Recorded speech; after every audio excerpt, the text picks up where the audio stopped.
Science classes by Ranjeet Kumar और सभी का स्वागत है।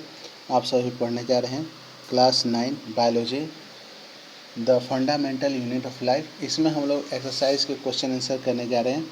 देखिए, सबसे पहला क्वेश्चन है, make a comparison to write down in which part plant cell are different from animal cell. जैसा कि मैंने आपको बताया था, आपका क्वेश्चन रह सकता है प्लांट सेल और एनिमल सेल में डिफरेंस करने के लिए। तो हम लोग ये करने जा रहे हैं। ये आपके प्लांट सेल और एनिमल सेल का डिफरेंस हम लोग को पता करना है। तो डिफरेंस हम लोग लिखने के लिए तरीका यह होता है कि हम लोग एक तरफ प्लांट सेल और दूसरी तरफ एनिमल सेल लिखेंगे और इसके टॉपिकों को ये कम से कम आपके 1 2 3 4 5 ये 4 या 5 होने चाहिए। ठीक है, एज पॉसिबल जो आपको ध्यान हो जाए, याद रहे, उसको आपको मेंशन करने हैं, टॉपिक वाइज लिखना है। तो सबसे पहले आप लिखेंगे क्या आंसर में, the cell of animal and plant have the following difference. तो निम्नलिखित डिफरेंस है। पहला नंबर है, animal cell are generally small in size.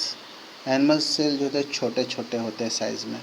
Plant cell larger than animal cell. तो इस साइज़ की बात हो गई कि एनिमल सेल होते हैं छोटे और प्लांट सेल होते हैं बड़े।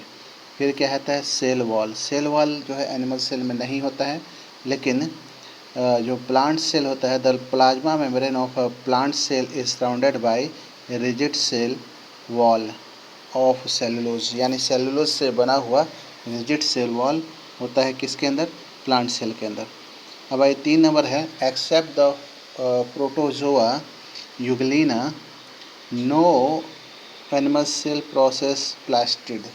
यानी कि केवल प्रोटोजोआ यूग्लिना में को छोड़ करके कोई एनिमल ऐसा नहीं, एनिमल सेल नहीं है जिसमें प्लास्टिड होता हो। और प्लांट में प्लास्टिड होते ही हैं, क्लोरोप्लास्ट, क्रोमोप्लास्ट और आपका ल्यूकोप्लास्ट। 4 नंबर है, vacuoles in animal cell are many and small and temporary. क्या आ गया, हाँ, vacuoles in animal cell are many and small and temporary. इसका कहने का मतलब है कि वैकुलस जो होते हैं एनिमल सेल में बहुत सारे छोटे छोटे और टेम्पोररी होते हैं, लेकिन प्लांट सेल में ऐसा नहीं है। The most plant cell have permanent and large central sap vacuoles. यानी कि वैकुलस जो होता है प्लांट सेल में काफ़ी बड़ा होता है और सेंट्रल साफ होता है और परमानेंट होता है। ठीक है, यानी कि परमानेंट रूप से एनिमल सेल में पाया जाता है, प्लांट सेल में पाया जाता है। ठीक है, अब एनिमल सेल में आइए। एनिमल सेल हाईली कॉम्प्लेक्स और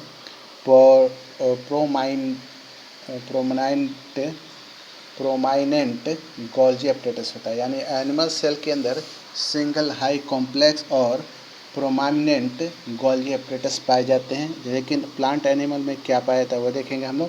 plant cell have many similar unit Golgi apparatus पाए जाते हैं, जिनको हम लोग डिक्टीसोम्स बोलते हैं।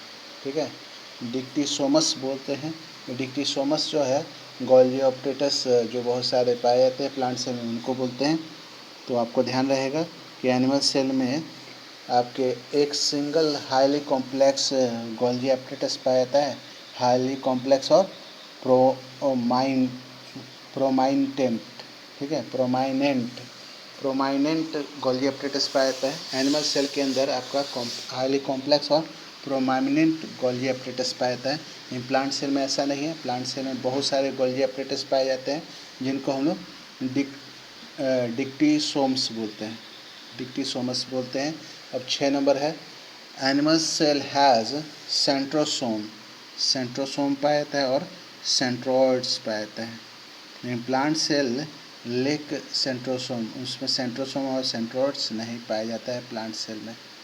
चलिए, अब 2 नंबर क्वेश्चन है, how is a prokaryotic different from eukaryotic. मैंने ये भी आपको बताया था कि प्रोक्योटिक और इक्योटिक में आपको डिफरेंसेस पूछे जा सकते हैं। ये क्वेश्चन आपका 2 नंबर है। तो difference between prokaryotic and eukaryotic cell में इसी तरह से बॉक्स बना करके और टॉपिक वाइज आपको लिखना पड़ेगा। तो सबसे पहले आता है प्रोक्योरिटिक। तो साइज़ की बात होगी आपका। सेल साइज इज जनरली 1 से लेकर 10 म्यू एम तक होता है, लेकिन आपके जो एक्योटिक सेल होते हैं वो बड़े होते हैं। द सेल जनरली लार्ज होते हैं, 5 से 100 म्यू एम तक होता है, आपको ध्यान हो गया।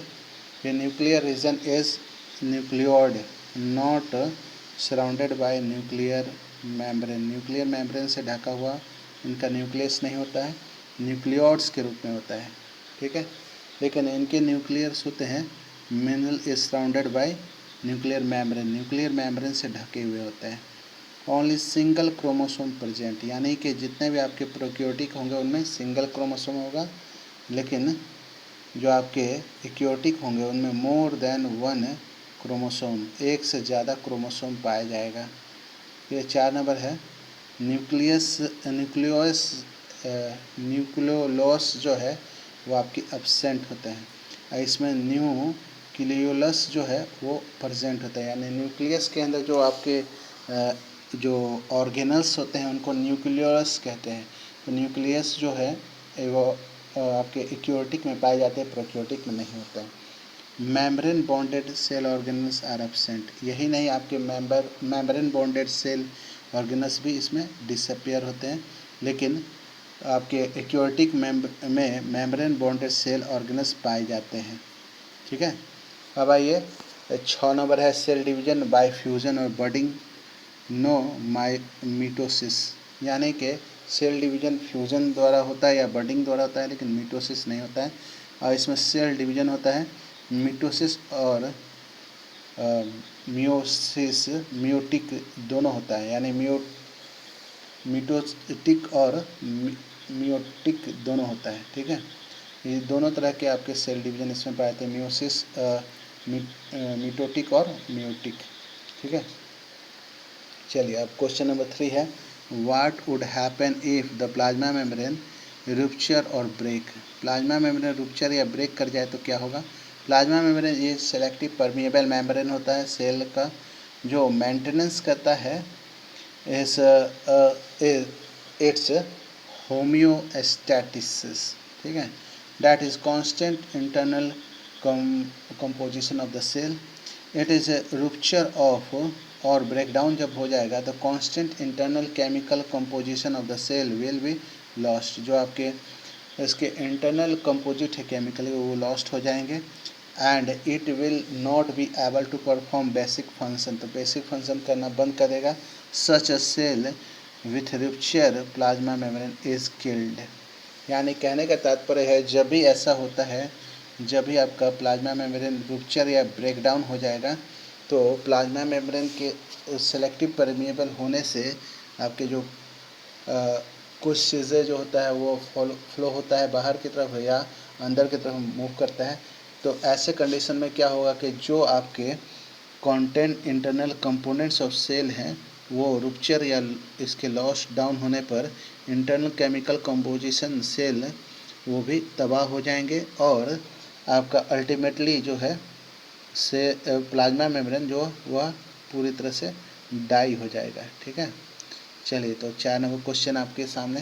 Question number 4, what would happen to the life of a cell if there is no Golgi apparatus, यानी कि अगर सेल में गोल्जी अपरेटस ना हो तो क्या होगा।